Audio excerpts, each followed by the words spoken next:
देखिए, बिहार में चुनावी माहौल बिल्कुल गर्म है और चुनाव के दूसरे चरण का आज आखिरी दिन है प्रचार का। और हमारे साथ हैं पप्पू यादव जी।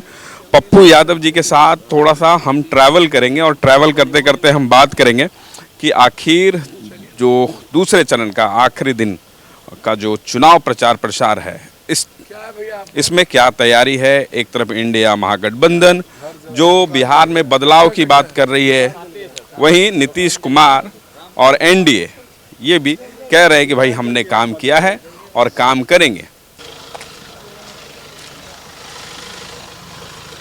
देखिए, अब हम निकल चुके हैं पप्पू यादव जी के साथ उनके आवास अर्जुन भवन से एयरपोर्ट की ओर।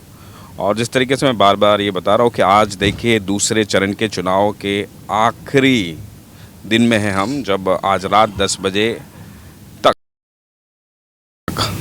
चुनाव प्रचार जो भी है वो बंद कर ली जाएगी।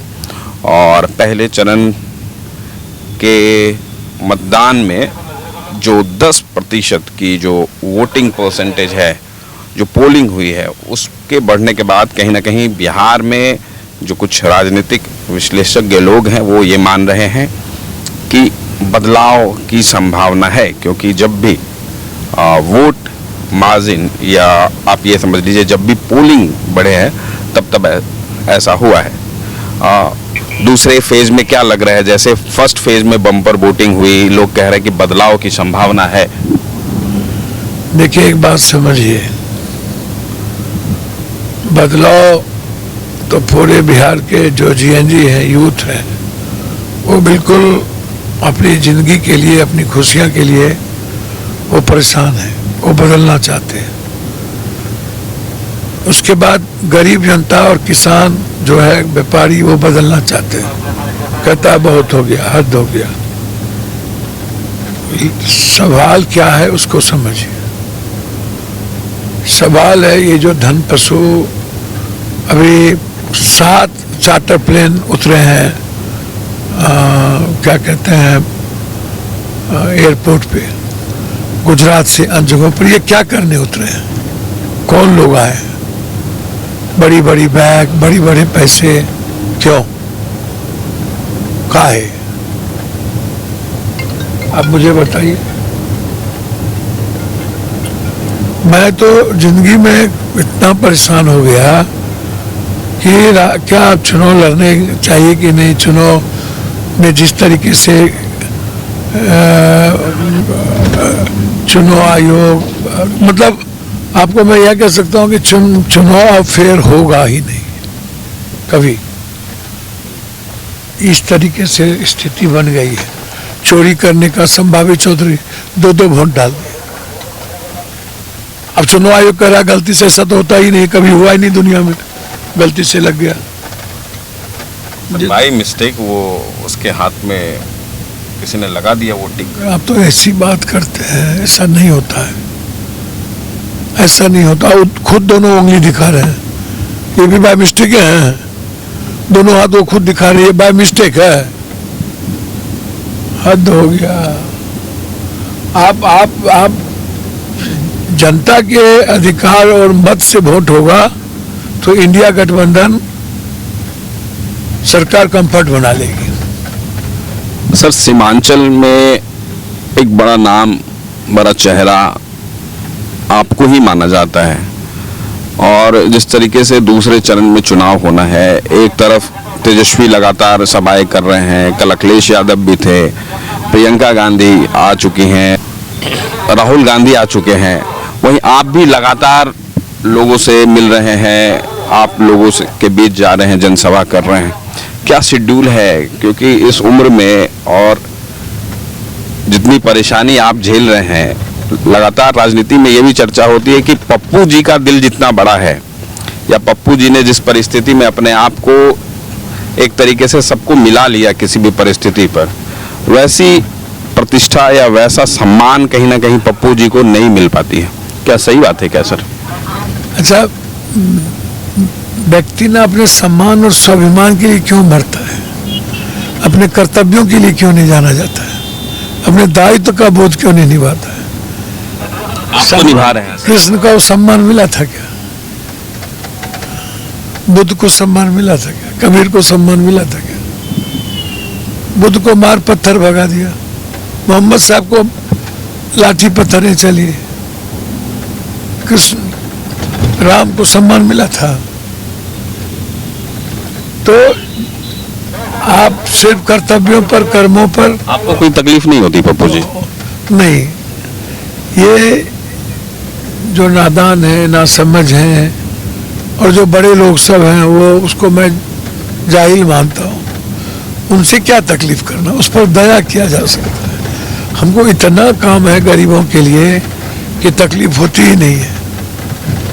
मतलब बचपन से आज तक थक गया हूँ। अब जो दो लोग आपके खिलाफ लोकसभा चुनाव में लड़ रहे थे, दमदाह से, एक सेकंड सर सुन लिया जाए, दमदाह से संतोष कुशवाहा, रुपौली से बीमा भारती, और आज आप इन दोनों के प्रचार में हैं, लगातार जा रहे हैं। हम तो आपके घर पर थे तो लोग ने कहा कि 2-2 बजे, 2:30 बजे रात तक घर पहुंचते हैं, कहीं गरीबों के बीच होते हैं, कहीं कोई समस्या होती है वहां होते हैं।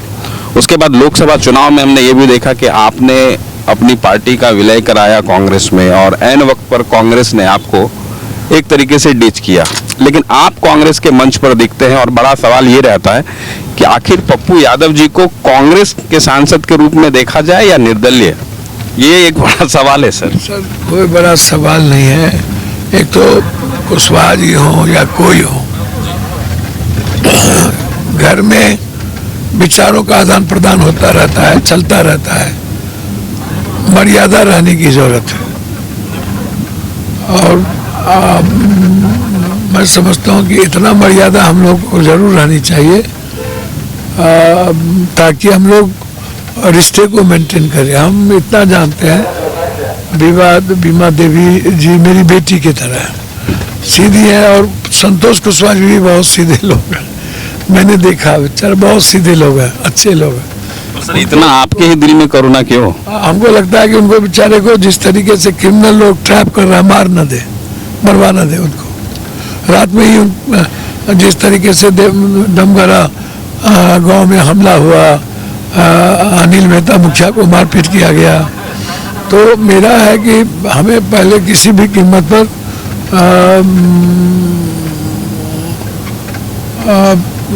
ऐसी नफरत की जो राजनीति, इसको खत्म करना है। तो पर सर लगता है कि आदमी अपने किसी विचारधारा के हिसाब से चल रहे हैं। अभी कटिहार की आपको बात बता दें सर, आपको जानकारी ही होगी, भाजपा से एमएलसी हैं अशोक अग्रवाल। अभी कुछ दिन पहले वो अपना हाथ दिखा रहे थे कि देखिए गुंडा राज और जंगल राज का ये निशानी है मेरा हाथ, और आज उनके लड़के गुंडा राज और जंगल वीआईपी ले लिए।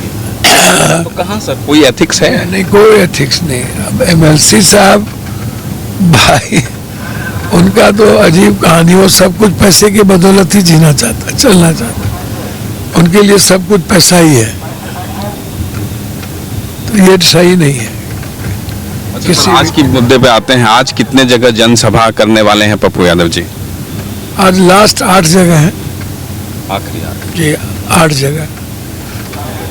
सर वैसे अभी दिनचर्या क्या रहता है? क्योंकि एक तो आपको लेकर ये चर्चाएं रहती है कि आप थोड़े अस्वस्थ भी रहते हैं, लेकिन फिर भी मतलब उस मुकाबले में आप इतने एक्टिव होते हैं जितना कि आम लोग नहीं। अभी मुझे ऐसा लगता है, मैं इसी चुनावी कवरेज को देख रहा हूँ, कर रहा हूँ, बहुत ऐसे कैंडिडेट होंगे जो अभी भी अपने घर पर नाश्ता कर रहे होंगे, नहा रहे होंगे, और आप नहा धो के 4 बजे आए, निकल गए। दमदार से 4 बजे हम आए, फिर थोड़ा खाना खिचड़ी उचड़ी खाए, 2 घंटा आराम कर लिए, 4 से 6 तो तैयार होकर के सबसे मिले। किसी का कोई प्रॉब्लम था, किसी का कोई प्रॉब्लम था, हम तो मिले ही। तो सर दूसरे चरण के मतदान में क्या लग रहा है? आने वाले 14 तारीख को जो नतीजा है, आपकी मेहनत रंग लाएगी? देखिए, मेरी मेहनत कोई रंग नहीं लाएगी। हम तो सेवक हैं, हम कार्य करते हैं, हमको कोई लेना देना बहुत नहीं है। मैं तो क्या होगा, हम तो सिर्फ सेवा कर सकते हैं, उसका रिजल्ट तो जनता को देना है। इसको मैं आपको बता दूं, हर परिस्थिति में जनता ही रिजल्ट देगी। तो इसीलिए जनता भगवान है, जनता ही रिजल्ट देती है, ये मैं जानता हूँ। और मुझको लगता है कि 20 साल से की जनता उब चुकी है हर परिस्थिति में। इसीलिए जो हालात हैं सीमांचल के हैं उसको हमको समझना पड़ेगा। हमें किसी भी परिस्थिति में हमें उसके लिए काम करना पड़ेगा, हमें उसके लिए लगातार सतत प्रयास करना पड़ेगा, और मैं करूँगा। सीमांचल को दुनिया का नंबर 1 करूँगा, ये मैं आपको बताता हूँ। तो देखिए हम अब पहुंच चुके हैं उधर, आप इसी फील्ड पर जहां से पप्पू यादव जी आज के दिन की शुरुआत कह लीजिए, या जो आज इनके 8 जगह कुल सभाएं होनी है यहीं से। और यहाँ हमारे साथ आपको दिख रहा होगा दूसरे वाले फ्रेम पर कि हेलीकॉप्टर भी लगी हुई है और फिर यहाँ से तैयारी की जाएगी। कैसे लग रहे हैं आप लोगों को पप्पू जी? बहुत अच्छे लग रहे हैं। बहुत अच्छे लग रहे हैं सर, बहुत अच्छे।